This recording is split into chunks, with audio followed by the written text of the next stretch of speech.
Sveiki visi žiūrintys šią video prezentaciją, kurią priskyriau pakankamai opiai kategorijai. Tai mūsų privatumo išsaugojimas. Būtent apie tai, ką jums papasakosiu, internete nepriimta garsiai viešinti. Tačiau aš manau, kad visi jūs turite teisę žinoti apie šitokius dalykus. Galiu drąsiai teigti, kad su nuotolinio valdymo programomis didžioji dauguma vartotojų jau yra pažįstami. Tai TeamViewer ir Radmin programos. Vat pažiūrėkite. Viena ir antra. Vat yra TeamViewer programa. Čia jos yra ikonėlė. Va šita. O taip jinai vadinasi. Ir kita programa yra Radmin. Aš ant viršaus tiesiog ją parodysiu. Va. Radmin turi tokią ikonėlę ir rašosi, irgi va, taip ir rašosi, Radmin. Tai va. Jūs galite tiesiog paimti internete, paskaityti apie Radmin, TeamViewer, šitų programų gerasias savybės, viską ir jūs viską suprasite. Iš pirmo žvilgsnio pagal viską, paskaičius tuos aprašymus, jums pasirodys, jog tai tikrai yra super. Na taip, mielieji, iš tikrųjų taip ir yra. Suprantate, naudojant jas sąžiningai, šios programos yra neįkainojamos. Jų pagalba galima nuotoliniu būdu programiškai remontuoti kompiuterius esančius bet kurioje pasaulio vietoje.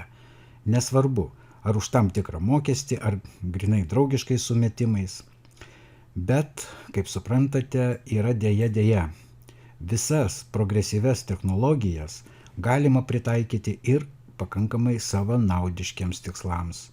Gerai, jeigu tai koks, sakyčiau, slaptas gerbėjas, mėgstantis pasirausti po jūsų panešiotus apatinius. Na, tiesiog jums nežinant pastebėti jūs per kompiuterio videokamerą arba norintis paskaityti jūsų susirašinėjimus.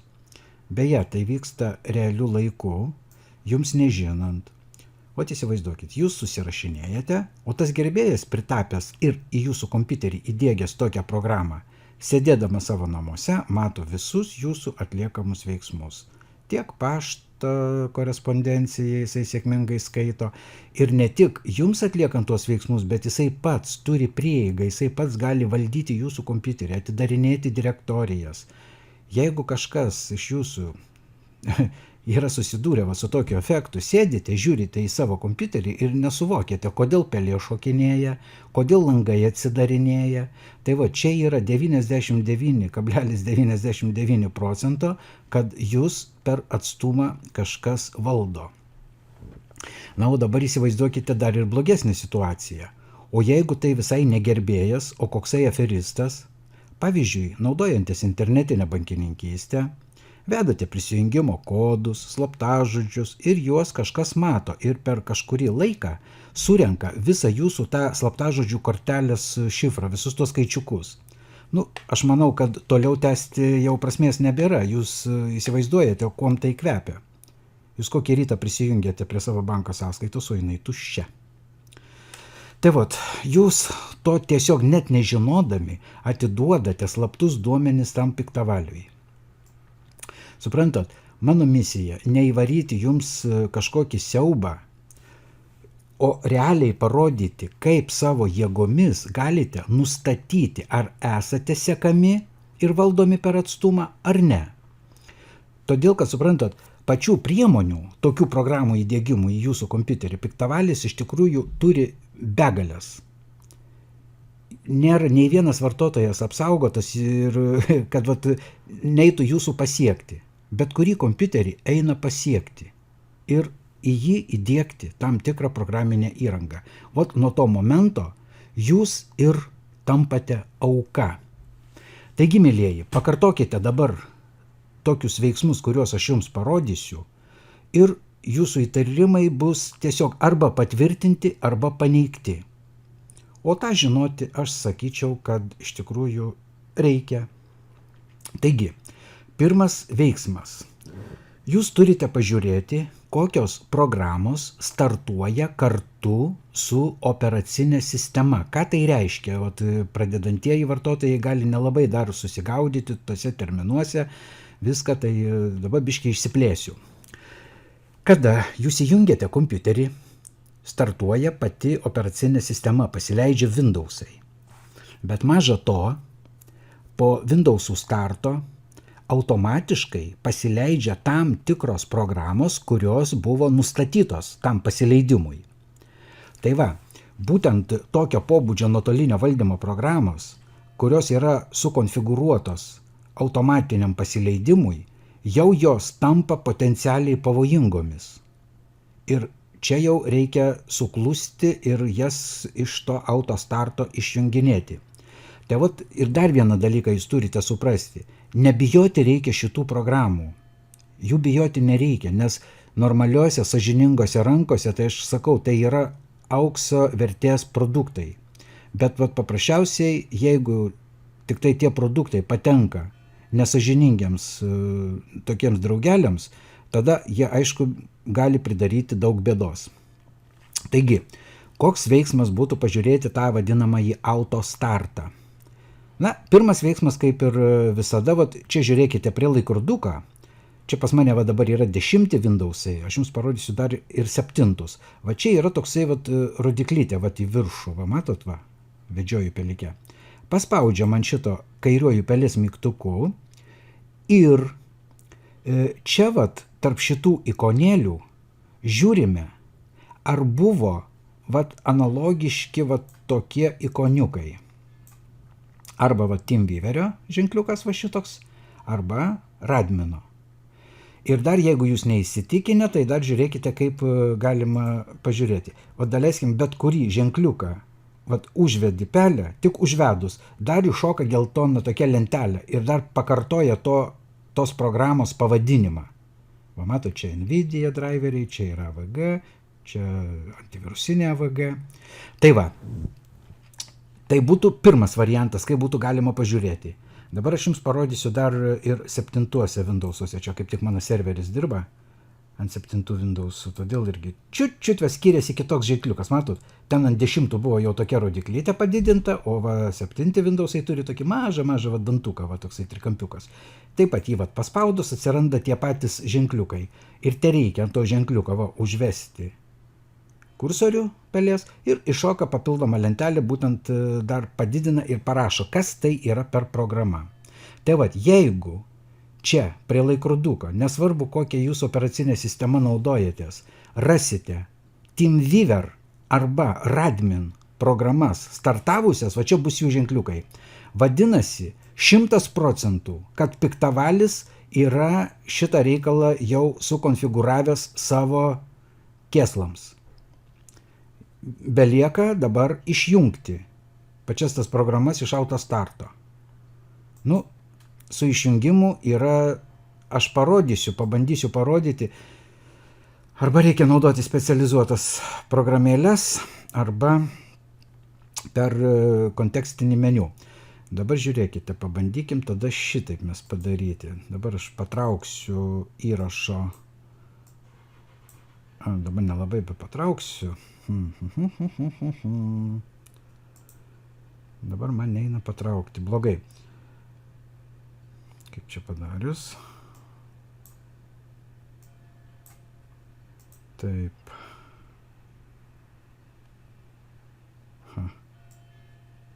Vo, už kampuką. Labai gerai. Dabar aš turiu jums filmuoti kitą ekrano dalį, kur yra tas vadinamasis start mygtukas. Va. Kiekviena Windows operacinė sistema kairiajame apatinėme kampe turi tą vadinamąjį start mygtuką. 10 Windowsuose čia dar yra va toksai padidinimo stiklas, kur galima iškviesti paieškos langelį. Vat 10, 8 Windows vartotojai kažką tai panašaus čia rasite, paspaudžiate ir išsikviečiate vat būtent paieškos langą. Ir čia rašykite štai tokią frazę. M, S, C, O, config. msconfig. Pažiūrėkite gerai šitą užrašą, užsirašykite jį, kad nepamirštumėte, kaip įrašyti. Ir ant klaviatūros paspaudžiame Enter klavišą. Bet ką aš ir padariau. Ir štai atsidaro tokia lentelė. Va. Ir dabar žiūrėkite. Šioje lentelėje yra keli įrankiai. Bendri čia atsisiuntimai, tarnybos ir автозагрузка. Kadangi pas mane yra rusiška operacinė sistema, tai rašo visus pranešimus rusų kalba. Jeigu jūs turėsite, daleiskim, anglišką versiją, tai čia bus greičiausiai kažkas startup. Taip pat paraidžiui skaitant lietuviškai. Arba, jeigu būtų sulietuvinta operacinė sistema, tai kažkas panašaus į autopaleistis. Tai vat, paspaudžiame šitą eilutę, kairiuoju pelės mygtuku vieną kartelį ir čia vat dar atsidaro, čia sakau apie 10 Windowsus, ten 7 parodysiu vėliau. Spaudžiame čia tokį vat nuorodėlę ir štai atsidaro būtent sąrašas tų programų, kurios startuoja kartu su operacinė sistema. Jeigu čia, šitame sąraše, jūs neradote Radmin ir TeamViewer, tai galima teikti, kad jūs nesate sekami. Toliau, čia galima uždaryti, čia spaudžiame OK. Ir dabar žiūrėkit, pakartosiu jums tą patį veiksmą su 7 Windowsais. Va, paleidžiu 7. O 7 Windowsuose yra, va čia irgi toksai. Ai, pala dabar. Va, nebuvo persijungęs. O dabar nematau, ar aš... Aha, tuoj sumažinsiu visą tą reikalą iki įrašo zonos. Įvesiu aš jums.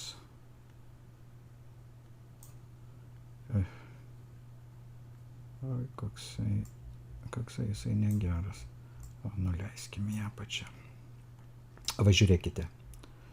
O dabar aš jums tą langą galiu dar šiek tiek padidinti, kai jisai neišsi. O, toksai. Nu va, ir vėlgi tas pats va efektas. Kairėje pusėje yra start. Matėt, ant 10. Va čia yra tas paieškos padidinimo stiklas. O 7 Windowsai jo neturi. Mums reikia paspausti start mygtuką su kairiuoju pelės mygtuku. Ar tai XP būtų Windowsai, ar tai 7, ar gali būti net ir 8, jeigu jie yra privesti prie 7 interfeiso, ten su specialia programa, tas start meniu yra papildomai įdiegtas. Nu, vat, ir čia yra paieškos langelis. Čia taip pat rašome vėl tą pačią frazę ms config. Ir paspaudžiame Enter klavišą. Dabar va, atsidarė langas. Dabar palaukit, aš turiu jį, va, ką padaryti, patraukiam į matomą zoną. Nu, vat, kaip ir sakiau, tiksliai, startup vadinasi va šitą funkciją, matėt? Paspaudžiam ant jos ir čia rodo būtent tas programas, kurios startuoja kartu su Windowsais. Čia yra būtent kur suinstaliuota va kelias. Čia yra dar priedų registro raktai, kur prasirašę yra. Nu, bet jums užteks tik tai surasti tos pavadinimus. TeamViewer ir Radmin. O čia bus tose pavadinimuose. Ir jeigu tokius užrašus jūs randate, tada jau, aišku, reikia imtis priemonių ir šitas programas iš šito sąrašo pašalinti. O kad jas pašalinti, tai tiesiog nuimate varneles nuo TeamViewer arba nuo Radmin. Vat, yra varnelė, paspaudėm, varnelę nusėjame. Ir paspausti reikia disable. Arba galima nieko nespausti, o apply ir viskas, nes kad kitų neišjunginėti. Bet man jos yra reikalingas, kai jos startuotų, tai aš atgal pastatau į vietą. Nu va, bet gali būti dar ir toksai ne visai numatytas variantas. Iš tikrųjų, šitas programas galima įdiegti ir kitų kelių. Nu, tada jau, aišku, iškyla toksai klausimas, kad pats vartotojas turi matyti, jeigu kada pajutote tokį nesankcionuojamą pelės vaikščiojimą po jūsų ekraną, pati jinai savaime, pati kažkur tai vaikšto, kažkur tai spaudinėja, suprantat, viską, nu tai be jokios abejonės reikia suvokti, kad jeigu jūs to nedarote, savaime tokie procesai, nu, labai labai retai kada gali atsitikti, nu nebent tuo atveju, jeigu pelė mechaniškai užstrigtų, nu jinai gali tokią šunybę iškrėsti, bet tai čia būtų vienetiniai atvejai. Bet jeigu tokį dalyką jūs dažnai pastebite, tai tada jau tikslus yra beveik teiginys, kad jūs turite savo kompiuteryje nepageidaujamų svečių. Na va, mėlyjeji, va dabar atrodo, aš jūs supažindinau gana normaliai, suprantamai ir dabar kiekvienas iš jūsų turite galimybę pasižiūrėti, kokia yra situacija. Nu kągis, ačiū uždėmesį, nors žinoma, šitą informaciją aš teikiau, kaip sakant, ir kaip akmenį ir į savo daržą, todėl kad aš su šitomis programomis taip pat dirbu. Aš būtent nuotoliniu būdu tvarkau programiškai klientų kompiuterius. Bet yra atvejis toks, kad aš visada klientui papasakoju apie šitos programos veikimą, kaip jinai veikia, kokiu principu ir ką klientas turi atlikti, kada yra ta prisijungimo sesija užbaigta. O dar keliais žodžiais jums pasakysiu tokį dalyką. O įsivaizduokite, jūs paleidžiate TeamViewerį, kaip turi būti procesas. Jeigu jūs sutinkate, o būtent jūs ir niekas kitas neturi teisės be jūsų žinios tą TeamViewer programą paleisti. Vat aš ją paleidau savo egzempliorių, savo kompiuteryje. Dabar žiūrėkite. Jums atsidaro jūsų ID kodas ir slaptažodis. Va šituos duomenis kiekvienos sesijos metu, kiekvieno prisijungimo metu, jūs turite savo norų perduoti tam žmogui, kuriam leidžiate prisijungti prie savo kompiuterio. Tai neturi būti nevaldomas procesas. Šitą programą eina nustatyti taip, kad jinai dirbs foninėme režime, pati automatiškai startuos, nebeprašys jokių slaptažodžių, o tas piktavalis, jisai turėdamas čia tokią paskyrą, jisai turės galimybę jūsų kompiuterį, vieną kartą tą ID kodą, pagal šitą identifikatorių, jisai pasidarys savo nuosavą slaptažodį ir prie jūsų kompiuterio jungsis milijonus kartų, kada tik tai panorės. Nu, ta prasme, kol bus kompiuteris, žinoma, įjungtas. Bet tai to pilnai pakanka, nes visi žmonės vakarais savo kompiuterį, kaip bebūtų, tikrai įjungiat. Tai ir kad jūs kaip sakant, pro rakto skylutę niekas nestebėtų, šitaip turi veikti programa. Tik tai jūs galite ją valdyti. Šitas, sakyčiau, variantas yra pats sąžiningiausias, pats geriausias ir tada nebeiškyla, neatsiranda tiesiog priežasčių, kad kiltų konfliktai tarp, daleiskim, kažkokio tai darbų vykdytojo ir užsakovo. Dabar tai jau tikrai atrodo, būsiu papasakojęs, paaiškinęs, jeigu kiltų jums dar kažkokių tai klausimų, nesigėdykit, rašykit į privatus, rašykit į paštą, kreipkite Skype'u, nes visur dabar aš save turiu įsireklamavęs, yra visur prieinama ir dar įspėsiu vieną dalyką, kad Skype'u aš teikiu pirmenybę, nesvarbu, kiti sako, oi, aš neturiu videokameros, žmonės, man nereikia jokių videokamerų, man nereikia jūsų matyti. Man reikia to, kad aš negadinčiau savo akių ir su jumis galėčiau balsu kalbėti, o ne rašinėti. Dėl ko aš pirmenybę teiksiu visą laiką Skype programai. Supratote tikriausiai mano mintį. Akis tai mano yra nebevaldiškas, o kiek aš dirbu su kompiuteriu, tai žinot, per keletą pastarųjų metų tikrai yra pasijutęs progresas gana į neigiamą pusę. Nu viskas, dabar papasakojau visas dogmas ir lieka jums patiems tik tais apsispręsti, pasitikrinti, susižinoti ir jeigu nesugebėsite patys imtis kažkokių tai radikalių veiksmų, kreipkitės, aš jums pagelbėsiu realiai, ne patarimais, ne kažkom tai, bet aš galiu suteikti realią pagalbą. Viskas, ačiū uždėmesį ir iki sekančio malonaus.